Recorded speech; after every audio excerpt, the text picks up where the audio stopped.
Hello, hello. Happy New Year, everyone. This is Happy New Financial Year. Fridays. I am my first time seeing everyone for the new year, and I'm so excited about all the things that we're going to do this year with our Financial Friday podcast. We're even considering taking it live, but we'll talk to you guys about that at a later time. Today, we wanted to talk a little bit about pricing strategies for your service business. Barbara and I both own service businesses, and one of my initial challenges when starting a service business was to determine the pricing for my services. You want to give fair pricing to your clients and everything, but you also want to make sure that um, your pricing is profitable for you. And unlike, a product costs are quantified. You buy a product, in order for you to make a profit, you have to sell that product for more than what you purchase it for. And service profit margins are not that easy. It's almost intangible, if you will.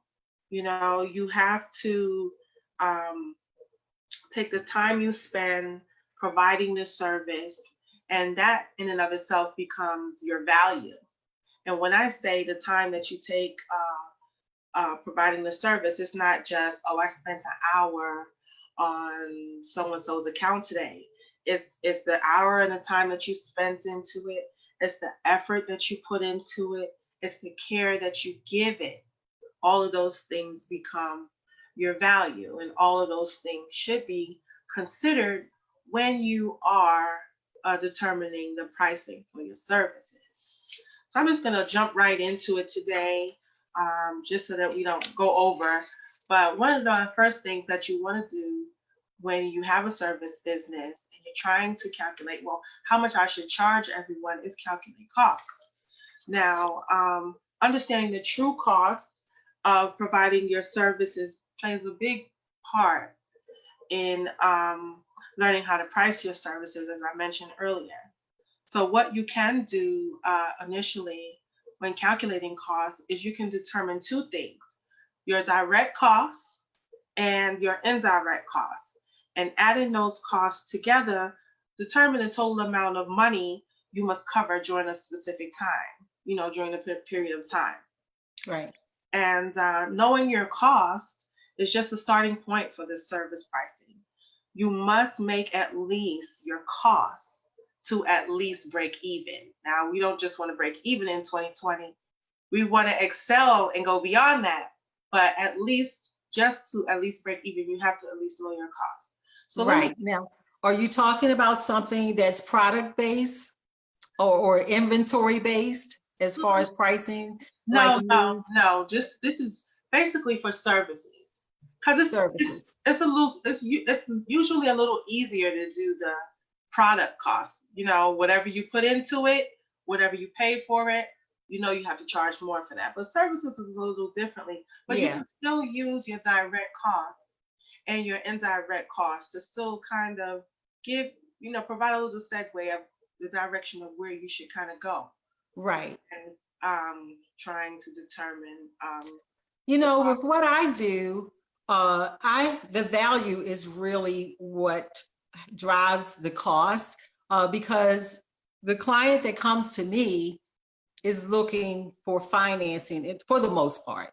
Mhm. And so I've got to take them beyond to look into more of getting you this financing, for example, saving you the time and effort to obtain it on your own, Right. and coming up with the best product for you and your particular situation.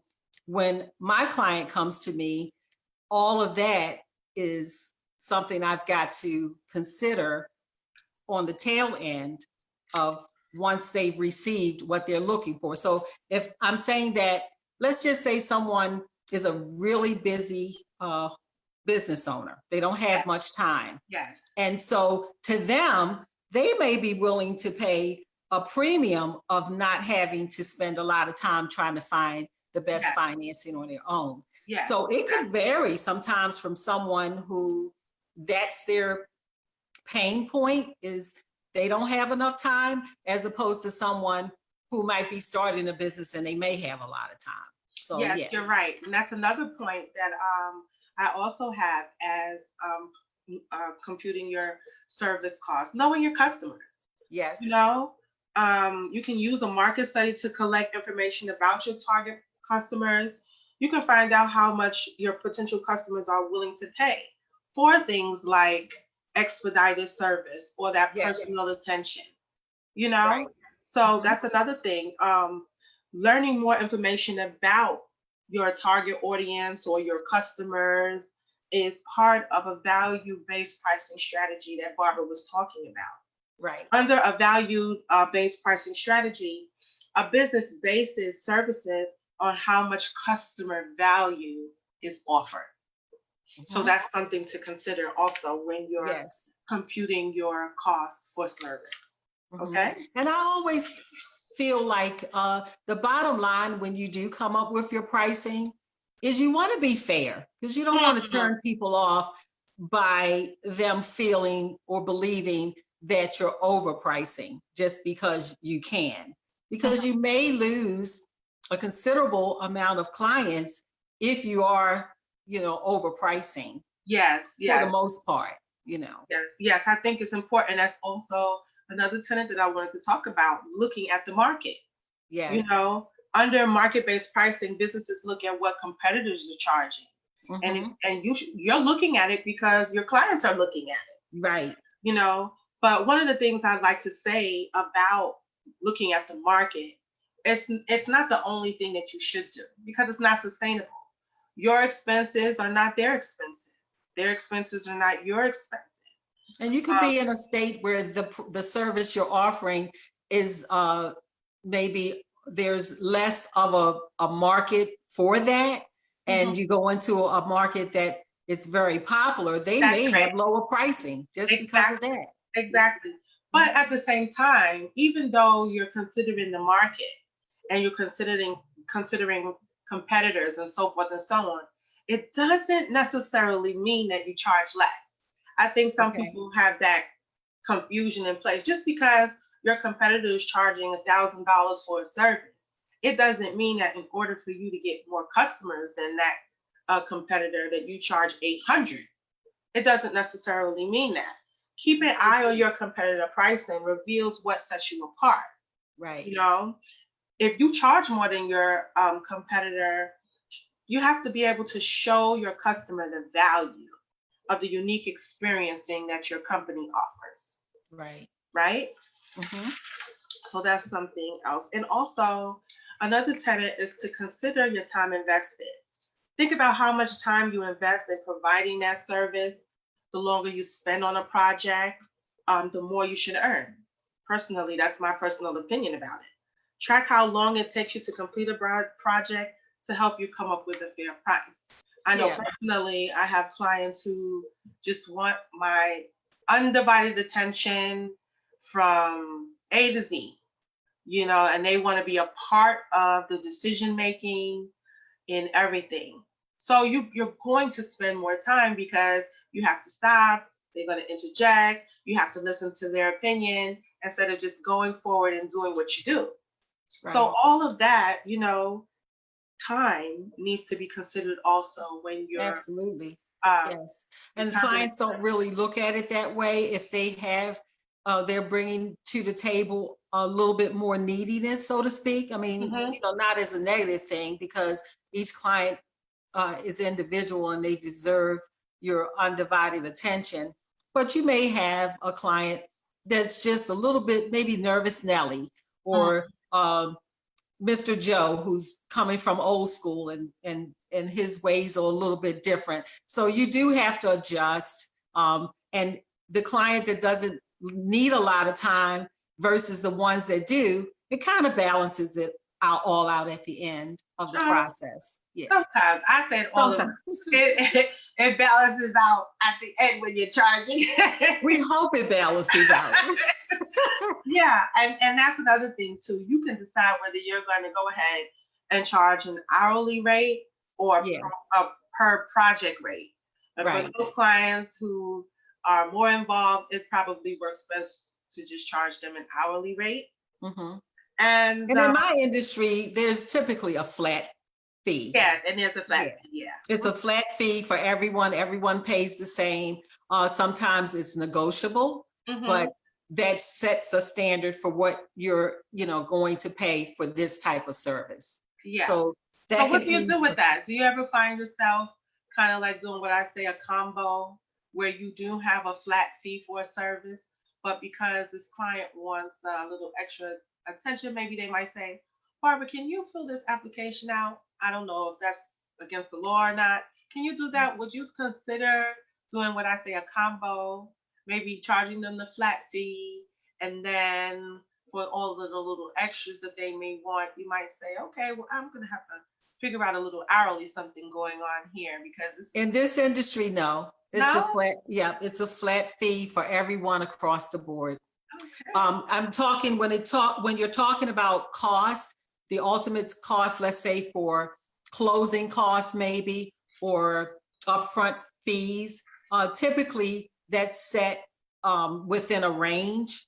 So it does give a little bit of flexibility. Like say if someone has a lower credit score, they may charge a higher flat fee than someone who's on the top end of the credit spectrum. So there is a margin there, but it's typically set in increments. If you're in this range, you pay this. If you're in that range, you pay that.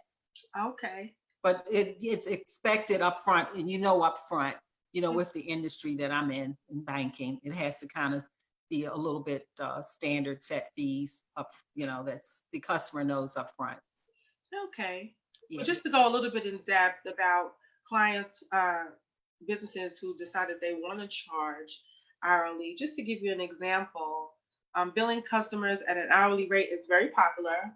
To do so, find out the number of hours you will log during the year. This way, you really don't cheat yourself as much. So, for example, if you plan to work 40 hours per week, multiply 40 hours by 52 weeks in a year. If you work 40 hours per week all year long, you'll work about 20,080 hours. Now, you should consider vacation time, of course, sick time, holiday, all of those things you subtract for non working hours from that 2,080 hours to find the actual amount of hours you will work. Once you determine the total hours you plan on working for the year, find your billable hours. Subtract non billable time from your total hours. Now, non billable hours include tasks that do not directly generate revenue, like sourcing clients, marketing, filling out paperwork. The number of hours you devote to non billable tasks actually Right. depends on your business. And if you're anything like me, I try to alleviate that. And then finally, divide your expenses by your billable hours to find out how much you need to charge per hour to cover your expenses. Now, earlier, so let me give two little formulas really quickly on this. So, hourly rate to break even. So, what you take is your total annual cost divided by your billable hours minus your non-billable hours. Right. Now, So if you guys are watching for the first time and hearing this, of course, we got replays coming up. So if you didn't catch it, please watch the replay. This is some important information that we want you to know. I know it probably sounds like overwhelming right now, so we it's don't a lot want to to take scare in. you off, but this is all key to being a business owner and being profitable and knowing, how to price your service and your products. Yeah. And one of the other things too that we should try to do is come up with a fair profit margin. Your profit margin is how much your business will bring in after subtracting the cost of goods sold. Your cost of goods sold is anything that you spend to have that service or have that product. And Right. coming up with a fair margin is key to turning a profit. So first you decide what percentage of profit margin you want to make. 10% is average. And like I said before, we're not doing anything average in 2020. Nothing So average. We're you might, leveling up in 2020, that's for you might, sure. you might want to hike that percentage up a little bit more. Absolutely. So if you want to know how to determine pricing for a service, you add together your total cost and multiply it by your desired profit margin percentage. Then add the amount to your cost. One of the things you want to make sure is consider your cost, the market, your perceived value, and time invested to come up with a fair profit margin. Okay. Okay? So those are some of the quick tips that I wanted to provide to you today on Financial Friday, the start of the new year. You might be a business owner out there who just have not been doing best by yourself by charging the best possible service rate that you can. And I hope that some of these tips would help you to get you on the right path to doing so. And at least just trying to reconsider things and get the ball rolling. And if you're calculating prices for the first time, sometimes you might say, "Oh, this is just too high. I can't charge this." We all go through that phase. Yeah. But it's paramount to know how to calculate profitability accurately so that your business could thrive. Yes, absolutely. The last thing you want to do is quit your job and put yourself out there and get loans and do all of this and do a And good not job, make it. right, and not make it. You can do a good job and take care of your customers, but you shouldn't have problems with your fees. That's right. Okay? Absolutely. That's good advice that we all should adhere to. You want to make the money. That's why you're in business for yourself. You're doing things you love, you're servicing your client, you're charging fair prices, but at the end of the day, you want it to be profitable for yourself and your Yes. family. And I would be remiss if I didn't encourage you to let the pros do it. Let the accounting pros sit down with someone and learn simple ways to track your business. Allow them to Yeah. help you. Allow them to help you to track your business expenses so that you can be on the right path to Yes. profitability. Right. Mhm. Okay. Well, one last reminder before we go today is we are planning some really new things this year. We're targeting our first Financial Fridays live, and we're going to be posting some information about that, invitations for you to come. That is going to be a lot different than sitting here and watching us on your laptops and your phones. We're talking bringing together people in the business industries that will be able to share some knowledge firsthand with you on a live basis. So we're looking out for you to stay tuned for the information, more information on that. And we want to thank you for your time today. We may be a little long today, but hopefully it's worth it. Watch the replay because there was some good information that Rosaline just shared with us all about the formulas to come up with what your pricing needs to look like and how to come up with the best pricing for your business. So we hope that today that this information is valuable to you and that we see you again next Friday at noon. Yes, and I'll take some time out and actually post some other formulas in the comment section. Great. That might be beneficial to you while you're looking to price for your services. Okay.